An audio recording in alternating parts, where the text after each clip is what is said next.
بسم اللہ الرحمن الرحیم۔ شروع اللہ کے نام سے جو بڑا مہربان نہایت رحم والا ہے۔ ابن جوزی رضی اللہ تعالیٰ عنہ فرماتے ہیں کہ ایک حدیث میں آیا ہے کہ بنی اسرائیل میں عجیب و غریب واقعات پیش آئے ہیں، ان کے واقعات بیان کیا کرو جن سے کوئی نہ کوئی عبرت حاصل ہوگی۔ دیکھو میں تمہیں دو بڑی عورتوں کا واقعہ سناتا ہوں۔ بنی اسرائیل میں ایک شخص اپنی بیوی کو بہت محبوب رکھتا تھا۔ اس کی والدہ نہایت نیک بخت بڑی عورت تھی۔ اس کی بیوی کی ماں اپنی عادت کے مطابق اپنی بیٹی یعنی اس شخص کی بیوی کو بہکاتی اور اکساتی رہتی تھی، جس سے آئے دن ساس بہو میں سخت جھگڑا رہتا تھا۔ آخر یہ شخص تنگ آ کر اپنی ضعیف ناتواں والدہ کو ہمراہ لے کر نکل کھڑا ہوا اور لکو دک بے آب و گیا جنگل میں اس کو چھوڑ آیا، جس سے اس کا مقصد یہ تھا کہ وہ بے آبو دانہ یہاں پڑی رہ کر مر جائے گی اور اس جنگل کے درندے اس کو پھاڑ ڈالیں گے۔ چنانچہ جب وہ شخص اپنی صابرہ اور ضعیف ماں کو اس قسم پرسی کی حالت میں چھوڑ کر چلا اور اس کو جنگل کے درندوں نے آ گھیرا، تو اللہ کی جانب سے ایک فرشتے نے اس کے پاس آ کر دریافت کیا، بڑی بھی یہ جو آپ آوازیں سن رہی ہیں یہ کیسی ہیں؟ ضعیفہ نے کہا بہت اچھی آوازیں ہیں، اونٹ گائیں بکریاں بول رہی ہیں۔ یہ سن کر فرشتے نے کہا بہتر ہے، انشاءاللہ ایسا ہی ہوگا۔ یہ کہہ کر وہ فرشتہ تو چلا گیا۔ اب صبح ہوئی تو کیا دیکھتے ہیں کہ تمام جنگل اونٹ گائیں بکریوں سے بھرا ہوا ہے۔ اگلے روز اس کے بیٹے کو خیال آیا کہ چل کر دیکھوں تو صحیح آخر بوڑھی ماں پر کیا گزری۔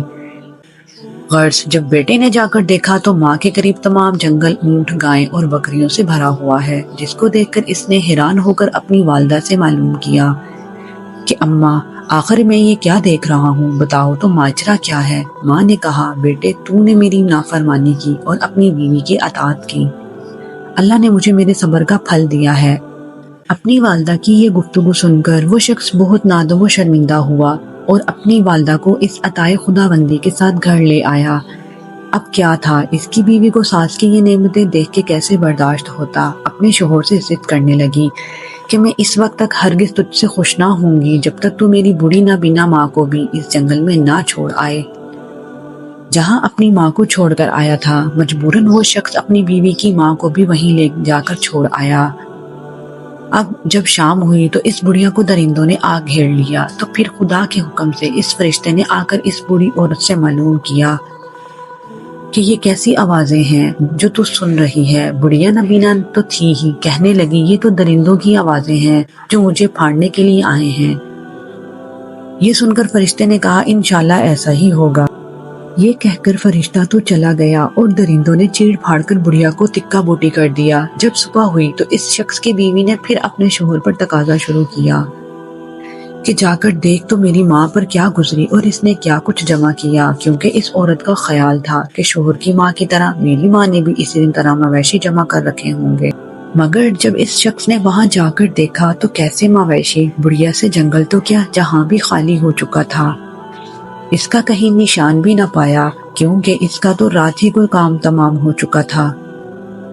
جہاں تہاں ٹوٹی پھوٹی ہڈیوں کے سوا کچھ بھی نہ پایا، جو جمع کر کے اس نے اپنی بیوی کے سامنے لا کر رکھ دیا،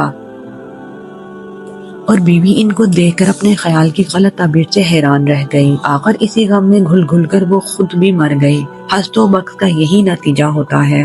ناظرین، ویڈیو اچھی لگی ہو تو چینل کو لائک اور سبسکرائب کر دیجیے گا۔ جزاک اللہ۔